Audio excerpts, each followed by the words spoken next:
You're going to want to hear these comments from Dennis Prager. His clarity is so critical. And here he's asked a question that has been thought about century after century. Why do people hate Jews? And here Dennis Prager shares what he wrote in the book. I think that was published in the 1980s, and was a new version was just put out. And Dennis Prager learned a lot from back then when he first published the book to the republishing of it very recently. Here it is. This is a question I really wanted to ask you, because I think we've asked it of a number of people, both privately and publicly, and I never get a satisfying answer to it. Why do people hate Jews? Yeah, so I wrote a book with a prominent Jewish writer, Rabbi Joseph Telushkin, many years ago. The third edition is coming out right now because of October 7th, called Why the Jews? And the reason we wrote it is that virtually everything written on it is wrong, in my opinion. So I'm really happy you asked me, and I'm really happy. I might give you an answer that's somewhat satisfying. I hope so. And sorry, just to add, the reason I asked it partly is what you just said about the Jews having been involved in the various isms. Right. This is a theme that I see a lot of Jew haters use. Yes. But there are others, many, many others. Right. By the way, I don't like a lot of these Jews either, but I'm not a Jew hater. No. There's a Jew not liker is not the same as a Jew hater. So I'll answer your question after I make the point about that. Please. Jew hatred is unique. It's the only ethnic or religious hatred that is exterminationist. Jew haters want to exterminate the Jews. 2,000 years ago, the rabbis wrote, which is said to this day by every Jew who has a Passover Seder, it's in the Haggadah, the Passover Seder liturgy. I'm debating, should I say it in Hebrew? Or just English? English, I think. Yeah, no, I'm definitely going to say it in English, but I don't know if it's worth it. I rarely do, so I won't bother with the Hebrew. In every generation, someone arises, or literally they arise, to annihilate us. It's a very rare Hebrew word, but to annihilate, to end us, literally. This is a very interesting thing. The Brits and the Irish hated each other for a while. Germans and Poles hated each other. You name it. Russians and Ukrainians, whatever it might be. But only to this day, to Hamas, from Hitler to Hamas and before, Jew hatred is annihilationist. The Jewish people must be exterminated. It's unique. So that just establishes its uniqueness. So if there are non-Jews annoyed with Jews' activism in left-wing causes, I share that annoyance. But they're not annoyed. I don't hate Jews for that. I hate those people who mislead people. I hate Trotsky. Okay, I do. I hate his guts. But I'm not a Jew hater. I hate Trotsky. I feel that way about George Soros. Okay, but does it lead me to Jew hatred? That's what, if every Jew were saintly, Jews would still be hated. So this is back to your question. So the Talmud is this enormous work of 60 volumes. I think it's 60. It's larger. It's as large as the Encyclopedia Britannica. It's in Aramaic largely. It's the second holiest work of Judaism after the Bible. And the rabbis who wrote it about 1,800 years ago, they ask, why are the Jews hated? And you must understand, there are chapters devoted to arcane legal questions. Can you eat an egg that was laid on a Jewish holiday? Has an entire volume, okay? You're allowed to laugh, don't worry about it, it's okay. Yet you would think anti-Semitism would take 5 volumes. it takes up maybe 5 lines because it wasn't complex. And here I have to use the Hebrew because people will understand when they hear it. It's a play on words. The word for hatred is sinah, and the word for Sinai is Sinai. It sounds almost the same, right? The great sinah comes from Sinai. The great hatred comes from Mount Sinai. And there was a Catholic scholar who wrote a book on anti-Semitism, Edward Flannery, who's a priest. He's a bishop. He wrote, the Jews have never been forgiven for introducing a judging God into the world.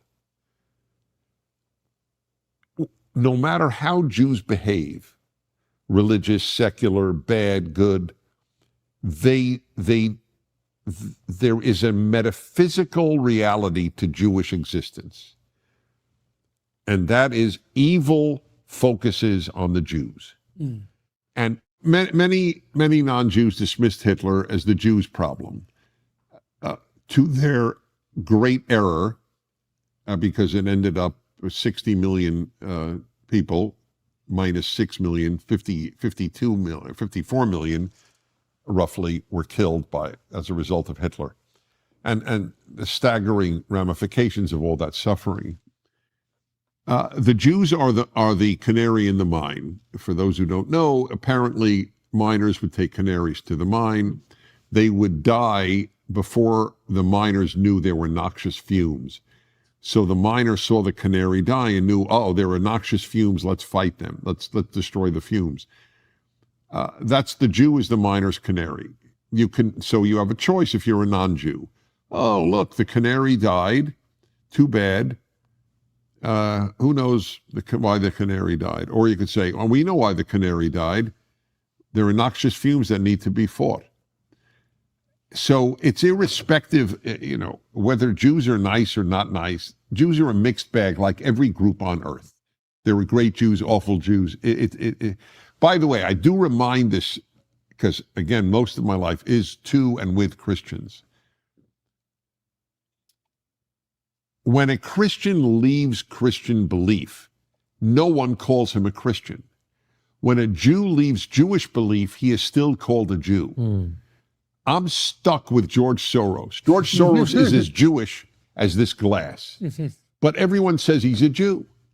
Whereas, nobody says Stalin is a Christian, but he was born to Christian parents in Georgia. He went to seminary as a kid. Mm. But nobody says, oh, Stalin the Christian, he slaughtered 20 to 30 million people in the Gulag.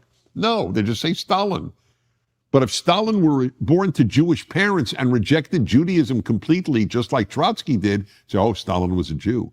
So it's a double standard in effect. I'm not blaming people because Jews also believe that. If you're born to Jewish parents, you are a Jew, because Jews are an ethnicity as well as a religion. Christianity is just a religion. So they get to disqualify whoever they want. We don't get to disqualify anybody.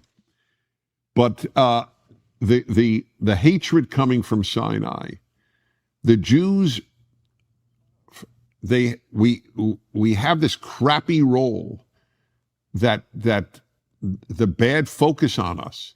I mean, let's be honest. Anti-Semites have not been among the finest people in any given society. Is that fair to say? Yeah. I mean, that's why when Hamas are described as, Palestinian liberation fighters or whatever other term is used, the absurdity of it, the moral absurdity, they're today's Nazis. That you can finally use the word Nazi for someone who wasn't a German in the 1930s or 40s. They want to exterminate the Jews. They claim it. And Israel, Israel is often charged with being an island of Western civilization in the Middle East. That's exactly what it is. Mm. That's correct. It's hated because it's essentially good. That's the irony. I mean, it's not hated by good people. It's hated by bad people. Is every Israeli a wonderful human? Of course not. But it doesn't matter. So when if someone says, Jews have played a disproportionate role in creating left-wing movements. It's either true or not true, and it is true. And I'm very unhappy about it. When Jews leave Judaism, and specifically belief in the divinity of the Torah, that's really what you've got to believe. Something is divine. Whether you believe in God or not is irrelevant. My question to people is not, do you believe in God? Because I know nothing about you. If I know you believe in God, I know nothing about you or your values or even your God. What text did God reveal? That's the question that matters. And so anyway, that's that. I hope that partially answers. This is the role Jews have played. But I don't understand why. You mentioned the Sinai. The introducing and judging. That doesn't make sense to me. I don't understand. Oh yeah, that. well, because people don't want to be told. First of all, they don't want to be told that they're judged. It's a very annoying thing. I have asked my colleagues at PragerU to do an experiment to buy billboard space on American highways, just 10 billboards across the country, and that would say something like, "Yes, it is true God loves you, but it is equally true that God judges you. Have a nice day." It will annoy innumerable people. Mm-hmm. People don't want to be judged. It's huge. Mm-hmm. And the Jews introduced not a God who judges Jews. Of course he judges Jews, judges everyone. That's a big deal. The 10 Commandments applies to everyone. It was given to the Jews, but it applies to everyone. That's why I'm writing my Torah commentary, and I write in the foreword of the Rational Bible. The idea that the Torah is only relevant to Jews is like the idea that Beethoven is only relevant to Germans or Shakespeare is only relevant to the English. It's either universally relevant or it's irrelevant. There's no such thing as only relevant to a group. Then I don't even understand the concept. Is French literature only relevant to French people? It's an absurdity. Is any art, is any great idea? They're universal or they're worthless. The greatest Bach interpreters today are Japanese. Okay. Okay, I'm going to take some issue actually with some of the things that Dennis Prager said. He's a very intelligent man, very articulate. He was not very sharp in his answer here, as he usually is. And so let me clarify a few things. I think they'll add a lot of insight here. Number one is the Jews don't have the crappy role of being the canary of the world. We have the great honor of carrying that role, which is an enormous responsibility, which is not always easy to fulfill. Usually it's not very easy to fulfill, and it's not a crappy role. It just comes with certain consequences. People don't like people who actually stand for good, because when you stand for good, automatically anyone who is not living up to par feels judged, even though you may not be judging them at all. You may not even be a judgmental person. I know this firsthand because I've experienced numerous times where people who are secular told me that religious people were judging them, and I asked them, how were they judging you? What did they say to you? They were, and actually, and very often in the exchanges that they had with these people, the people were actually very gracious and nice to them. I said, perhaps you are judging yourself. So that's a very important point over here. And he does quote from the Talmud, which is very, very valuable. And I really appreciate that he brings out this point, Sinna Sinai, which is what the Talmud teaches. The very fact that when God gave the Jewish people the Torah, which he gave to the Jewish people, he didn't give to the rest of the world, which is another issue I take with Dennis Prager here. The Torah primarily is only relevant to the Jews. It does have many lessons for all of humanity, but the bulk of it is only for the Jews. But that being said, God, and that's why God gave the obligation, 613 commandments to the Jewish people to be a mamlechet kohanim v'goy kadosh, to be a holy people, people that are people of God, which means that you live your life in a way that you are a testament to the fact that there is a divine creator in the world. Why are you doing this religious thing or that religious thing? Because you believe in God. You're a godly person. That's the role of the Jewish people, to be the people of God amongst the nations. And the nations don't like that very often. Most people don't like that because you live for you live up to a standard. And people are intimidated when they see someone living up to a standard and they feel judged. Who's judging them? They are judging themselves. And I take major issue with the judging God. Sorry. Yes, God has consequences for what we do. But Dennis, I do have to tell you that that's a very shallow perspective, that God needs to judge in order to get human beings to behave. The best motivator is not through judgment, it's through encouragement. It's through uplifting people to see that there's so much more value to living a higher life, not that it's scary to live a lower life. God is a loving God. God is, you can say, a judging God too, although I would not define God as judging. I would say God set up a system of consequences, which some people like to call judging, in order to assist humanity in living up to their higher self and not down to their lower self.